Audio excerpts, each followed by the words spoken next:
नमस्कार दोस्तों, आज हम चर्चा करेंगे भारतीय राज्य व्यवस्था की मुख्य परीक्षा में एक प्रश्न पूछा जाता है मौलिक अधिकार से संबंधित कि मौलिक अधिकार भारतीय संविधान के उन सभी उपबंधों की विवेचना कीजिए जो संविधान के भाग 3 पर सीमाएं आरोपित करते हैं। तो सीधा सीधा देखा जाए तो ये पूछ रहा है कि फंडामेंटल राइट पे वे कौन से प्रोविजंस हैं जो लिमिटेशंस लगाते हैं या फंडामेंटल राइट्स की लिमिट्स क्या है। तो इसमें ज्यादातर अगर क्वेश्चन देखते हैं हमारे दिमाग में सिर्फ एक ही चीज आती है कि हाँ इमरजेंसी है, इमरजेंसी लगाने पे भारतीय संविधान के जो मूल अधिकार है वो निरस्त हो जाते हैं, उन पर सीमाएं जो है लगाई जाती हैं। लेकिन अगर संविधान में डीपली देखा जाए तो इमरजेंसी नहीं, ऐसे कई जगह है, कई सारे प्रावधान है जो मौलिक अधिकारों पे सीमाएं लगाते हैं। तो इसका उत्तर देखने के लिए हमने प्रयास किया है। यहाँ पे देखिए कीवर्ड देखा जाएगा। सबसे पहले आप देखिए क्या पूछ रहा है। जैसे आयोगों के द्वारा कई तरह से प्रश्न पूछे जाते हैं मुख्य परीक्षा में। जैसे क्या, व्याख्या करिए, व्याख्या कीजिए। दूसरा, टिप्पणी करिए, टिप्पणी लिखिए। आलोचना करिए,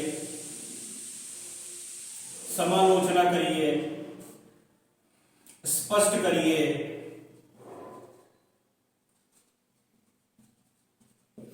वास्तव में देखिए ये पूछे तो किसी एक टॉपिक पे ही जाते हैं, लेकिन इनका सबका पूछने के जो अलग अलग वाक्य हैं इनका अलग अलग उद्देश्य भी अलग अलग होता है और सामान्यतः हम इन शब्दों पे ध्यान नहीं देते हैं। जैसे वहां पे आपका प्रश्न है विवेचना करिए, विवेचना करिए।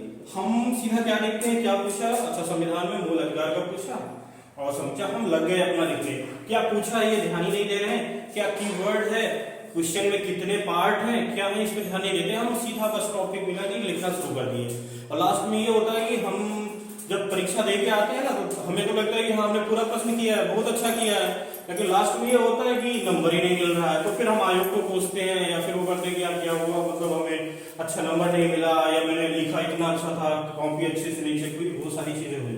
तो इसमें सबसे पहले आपको यही ध्यान देना होता है कि ये देखिए कि इनमें क्या अंतर क्या है। इन सब में बेसिक अंतर को पहले देखिए, जो पूछ रहा है उसको सबसे पहले आप यही ध्यान दीजिए। अगर प्रश्न आपके पास प्रश्न पत्र आता है तो सबसे पहले इस पे आपकी नजर जानी चाहिए कि क्या पूछ रहा है। क्या पूछ रहा है यहाँ पे, विवेचना करिए, पहला स्टेप हो गया। अब आपका दूसरा स्टेप आता है कि क्या क्या कीवर्ड है आपके, जो आपके क्वेश्चन में कीवर्ड होते हैं। और एक चीज और ध्यान दीजिए, क्या पूछ रहा है और उससे पहले देखिए कितने वर्ड का पूछ रहा है। सपोज दैट ये आप मान लीजिए 120 वर्ड, ठीक, 120 शब्द। तो आपकी नजर में इतना मोटा मोटा एक रफली एरिया हो जाना चाहिए कि 120 वर्ड मतलब कि आपकी 16 लाइन, 15-16 लाइन, मतलब कि 15 से 18 लाइन के बीच में, 19 लाइन के बीच में होना चाहिए आपका उत्तर। ना उत्तर आपका बहुत बड़ा होना चाहिए ना बहुत ज्यादा होना चाहिए, क्योंकि एग्जामिनर के पास इतना टाइम नहीं है कि आपका अगर 100 वर्ड का पूछ रहा है, आप 250 वर्ड आप उसमें फर्जी का लिख रहे हैं, तो वो उसमें फिर आपको नंबर मिलने की बजाय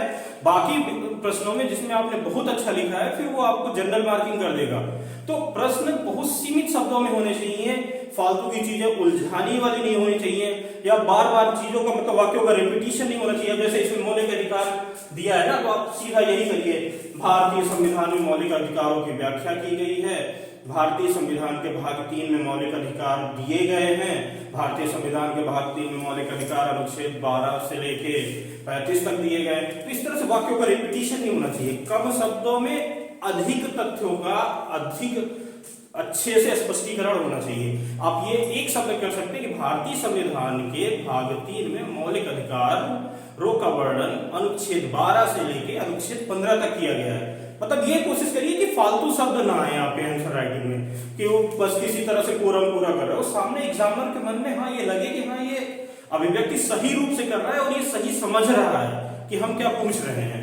तो इसमें पहला कीवर्ड आप देखिए क्या पूछ रहा है, संविधान के उपबंध। और क्या संविधान के उपबंध, ठीक, क्या करना है, विवेचना करना है किन पे, संविधान के उपबंध एक कीवर्ड हो गया, दूसरा है संविधान के भाग 3 और 3 पे क्या, सीमाएं। तो कीवर्ड 1, कीवर्ड 2, कीवर्ड 3। अब देखिए विवेचना करना है मतलब कि आपको अपने से कुछ उसमें नहीं करना है, जो संविधान में प्रावधान है उसी की विवेचना करना है, संविधान के प्रावधानों को ही स्पष्ट करना है, पहली चीज। दूसरी चीज, आपके सारा आंसर किन्हीं 3 शब्दों पर केंद्रित होना चाहिए, वो संविधान के अंदर होने चाहिए, और उसके बाद भाग 3 पे सीमा लगा रहे हो, मतलब भाग 3 से संबंधित हो और उसमें सीमा लगाते हो। ठीक, अब उत्तर लिखना है, तो उत्तर आप सबसे पहले आप एक परिचय दे दीजिए एक लाइन में, वो भी बहुत ज्यादा नहीं कि आप 4 लाइन के भून कर लिखें, सीधा लिखें कि भारतीय संविधान के भाग 3 में भारत के नागरिकों और गैर नागरिकों दोनों के लिए मौलिक अधिकारों का प्रावधान किया गया है, और इसमें अनुच्छेद 12 से लेकर 35 के बीच में भारतीय संविधान ने 6 तरह के मूल अधिकार दिए गए हैं। बस आपका इतना हो गया, लेकिन इसके साथ साथ व्यक्तियों को मौलिक अधिकार तो दिए गए हैं, उनके साथ साथ उसमें अनेक प्रकार की सीमाएं भी लगाई गई हैं जो निम्न है, बस जो निम्न है। ठीक, अब उप 1 पे आ जाइए। अब आगे आप जो क्या क्या लिमिटेशंस है उन पे हम चर्चा करेंगे एक एक करके। ठीक, तो इस तरह से अगर देखिए आपकी जो सीमाएं हैं वो ये आपकी 6 तरह से लगती हैं, 1 2 3 4 5 6। अगर इसका थोड़ा सा बैकग्राउंड देखा जाए तो देखिए स्पष्ट रूप से ये कहीं नहीं है कि संविधान का मतलब एक जगह पे नहीं मिलता है कि सीमा कहां पे लगाई जाती है, लेकिन जब प्रावधानों को हम डीपली संविधान का एक डीप अध्ययन करते हैं तो जगह जगह पर ये चीजें मिलती रहती हैं। यूएसए के संविधान में देखा जाए तो ये चीज एकदम अलग है, वहां पे सुप्रीम कोर्ट के द्वारा स्पष्ट रूप से बता दिया गया है कि ये कौन कौन से प्रावधान ये प्रावधान है जो आपके फंडामेंटल राइट्स की सीमाएं लगाते हैं। लेकिन भारत में ये 6 जगह बटे हुए हैं। तो सबसे पहले तो ये सभी जानते हैं जो हम लोग आपात उपबंध, इमरजेंसी, अगर राष्ट्रीय आपात लगाया जाता है, वित्तीय आपात लगाया जा रहा है तो आपके मौलिक अधिकारों को सीमित कर दिया जाता है, कुछ सीमाएं लगा दी जाती हैं। तो पहला आप लिखेंगे यहाँ पे राष्ट्रीय ये आपात उपबंध के बारे में। दूसरा जो सीमाएं लगती हैं वो मूल अधिकारों में संशोधन के द्वारा लगती हैं। मान लीजिए मूल अधिकारों में कोई अधिकार है, उसमें अगर संसद द्वारा बिल बना के किसी भी तरह का संशोधन कर रही है और ऐसे शब्द जोड़े जा रहे हैं, ऐसे प्रावधान जोड़े जा रहे हैं तो उसमें सीमाएं लगाते हैं, तो ये भी उसकी लिमिट्स में आते हैं। लेकिन मूल अधिकारों में संशोधन उन्हीं पे हो सकता है जो मूलभूत ढांचे में नहीं आते हैं, सारे मूल अधिकार पे नहीं।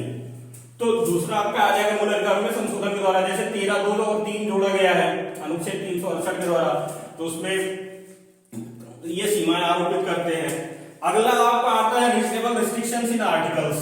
तो संविधान के कुछ अनुच्छेद ऐसे हैं कि वो अनुच्छेद के साथ ही उनमें ये रिस्ट्रिक्शंस जोड़ दी गई हैं कि संविधान में मतलब ये अधिकार दिए गए हैं, लेकिन ये सिर्फ इस पे ये सीमाएं भी यहीं तक हैं।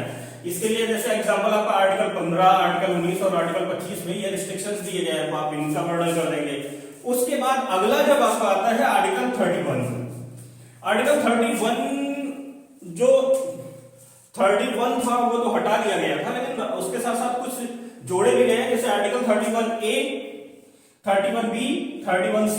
ये 3 उपबंध ऐसे हैं जो आपके मौलिक अधिकारों पे सीमा लगाते हैं। जैसे 31A में भूमि सुधार है, तो भूमि सुधार से संबंधित विधियां जो है वो आर्टिकल 14 और 19 से स्वतंत्र होगी, उस पर सीमा लगा रहा है। आर्टिकल 31B आपकी 90वीं अनुसूची में जो प्रावधान जोड़े जाते थे उनके लिए था, और आर्टिकल 31C ये आप इस पे डीपीएसपी को वरीयता दी जाती है, तो ये एक सीमा लगाता है। तो ये आपका चौथा हो गया। अगला जो सीमा दिया गया वो मौलिक अधिकार के ही इसी चैप्टर 3 में ही दिया गया है, आर्टिकल 33। इसमें है कि 5 ऐसी चीजें हैं, 5 ऐसे विभाग हैं, सेना, पुलिस, सूचना, अर्धसैनिक बल और संचार। इनके लिए संसद विधि बनाकर इनके मौलिक अधिकारों को रद्द कर सकती है। तो यहां के लिए एक ये प्रोविजन हो गया। अगला मार्शल लॉ, आर्टिकल 34, जिस क्षेत्र पे लागू होता है वहां पे मौलिक अधिकार निलंबित होते हैं। तो इस तरह से आप इस प्रश्न को आप यहाँ इस प्रकार व्याख्या करेंगे। मतलब पहले आप थोड़ा सा भाग 3 के बारे में डिफाइन करिए, भारतीय संविधान भाग 3 में क्या दिया गया है 1-2 लाइन में। उसके बाद में कौन कौन सी सीमाएं लगाती हैं आप उसमें भर दीजिए कि हाँ मौलिक अधिकार भाग 3 में निम्न जगह पे सीमाएं उपबंधित की गई है, निम्न प्रकार से उपबंध किए गए हैं जो उस पर मौलिक अधिकार पे सीमा लगाते हैं। और आप ये 6 को आप डेरिवेट कर दीजिए, 6 हैं, मगर आप दो दो लाइन में भी एक लिख रहे हैं तो 12 लाइन ये हो गई, 12-13 लाइन आपकी, और 2-3 लाइन का परिचय हो गया, 15-16 लाइन आराम से आपको परफेक्ट आंसर राइटिंग यहां से हो जाती है। तो आज बस इतना ही, अगले वीडियो में हम फिर कुछ दूसरे उसके लिए चर्चा करेंगे। Thank you.